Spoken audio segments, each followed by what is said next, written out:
Hi guys, magandang gabi. So, ngayon po is nilalagnat po ko. Ayan. So, meron po akong binili sa botika na gamot para sa ubo kasi inuubo kasi punto kasi ako ngayon.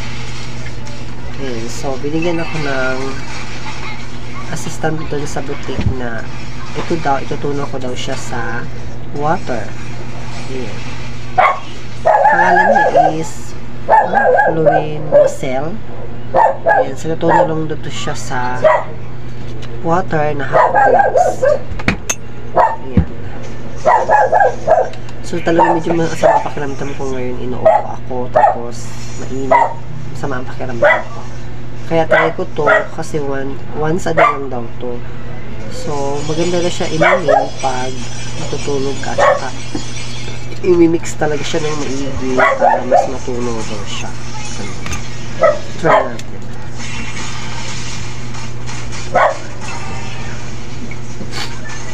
So dahil wala akong picture, pipicturean ko muna siya.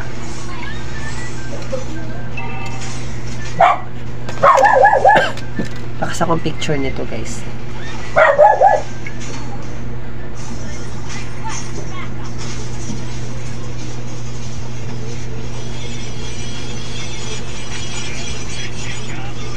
So, na po siya.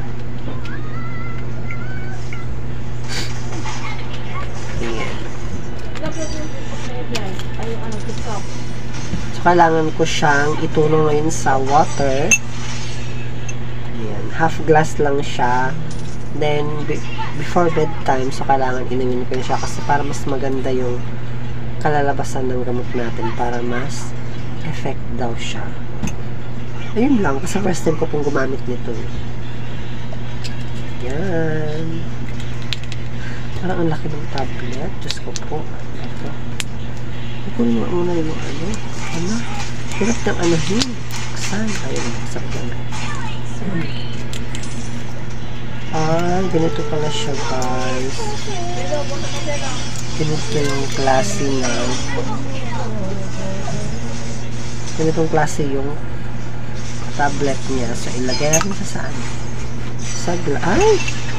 Ayun, diretso sa pinot. Kita nyo guys, parang gumagalaw siya pa itaas yung ano.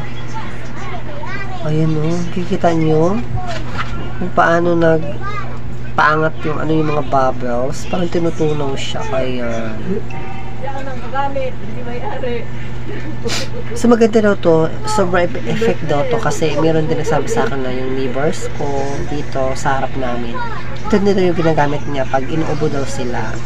So once a day lang daw, so isang gamutan lang daw ang effect na. Kaso nga lang yung binili ko siya guys, nasa 40 pesos po siya. So kailangan ko uminom kasi masama talaga pakiramdam ko. Di ba ang galing? So hindi ko na siya ginagamitan ng glass, automatic na siya tunaw. Meron pa natirang konti sa ilalim.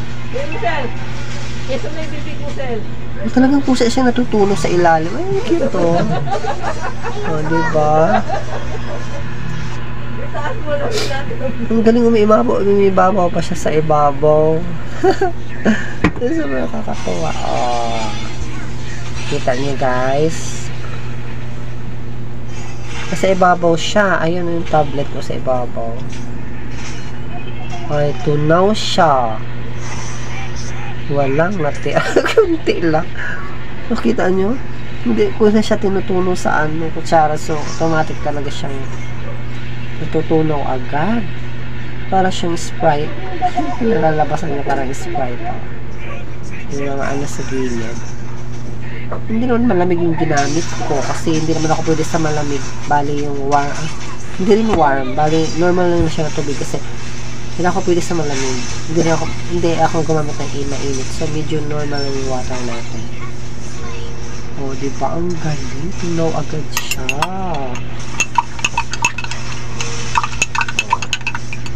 Walang natira, guys. Talaga natunaw siya. First time. Kasi, pag inuubo kasi ako, ang kadalas kong ginagamit is Solmiox, then ano pa ba yung ginagamit ko na isa? Basta yun lang kadalasan kong ginagamit. Solmiox at saka Yusef. Then, kasalihan ko siya ng Biogesic. Sa ngayon, uminom na ako ng Biogesic, tapos medyo mainit pa rin talaga yung pakiramdam ko. May pahilot na lang kanina. Ayan, efficacent. So guys, hindi mawala sa akin itong efficacent. Then, meron pa ako ito. Hiniram ko lang din to. Ayan, para to sa mga may nararamdaman. So, mabisa. Ayan.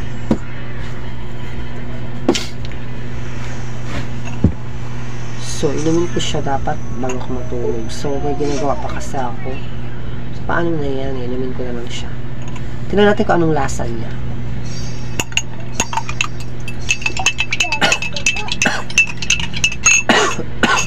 Talaga matindi yung ano ko. Kasi kanina yung nararamdaman ko kanina is yung sipon ko matigas. Kahapon pa. Then, yung tissue ko talagang paubos. Ayan natira na tissue. Oh my gosh. Oh, diba? Then, matigas talaga yung ano ko. Sipon ko kanina. Kaya sobrang matindi ang ano ko nararamdaman kanina din. Ngayon din, mas lalong uminit yung pakiramdam ko. Alamin ko muna siya. Ay, yung lasa niya, parang ano. Hindi ko maintindihan. Para talaga siyang soft drinks. Yung soft drinks yung lasa niya, pero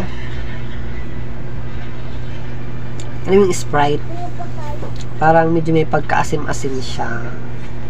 Ayun yung lasa niya guys. Maasim-asim na maalat-alat. So yun yung na ano ko, yun yung nalasahan ko ngayon.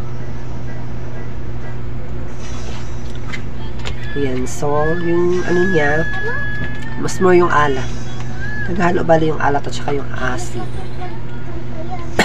So mabisa daw to sa isang titingnan ko bukas, update ko kayo bukas kung magaling ako bukas. Kasi siyempre matindi kasi yung ang sipon ko, mas mas maraming matigas yung sipon ko. Tapos yung sobrang init ako, inumin na ako ng paracetamol, Biogesic kayo. So dapat gumaling na ako bukas. Update ko naman kayo guys. Another video po tayo.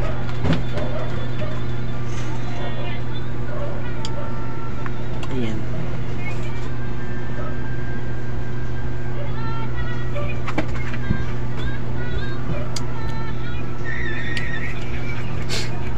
Inumin ko na siya kasi dapat mamaya pa bago ako before ako matulog, diba?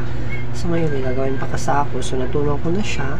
So ang galing ng ano kanina, diba? Paglagay sa glass, kitang-kita agad yung ano, yung para siyang ano, kusang natutunaw. Diba ang galing?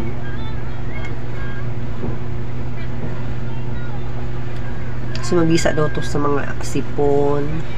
Mabisa din siya sa ubo. Ayan. So tingnan natin bukas kung magaling ako. Kasi yung iba kasi isang inuman lang daw, magaling na sila. So try ko natin tomorrow. Check natin.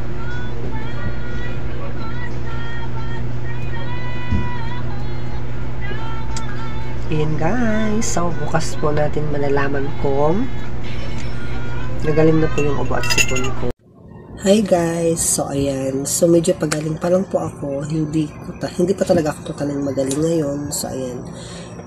Inuubo pa rin ako ngayon. Medyo siguro sa panahon kasi di ba taglamig ngayon. Ayan. So dahil dyan, so hindi ko masasabi kung talagang sobrang effect yung ginagamit ko na yung Flomosil at saka yung Robertosil.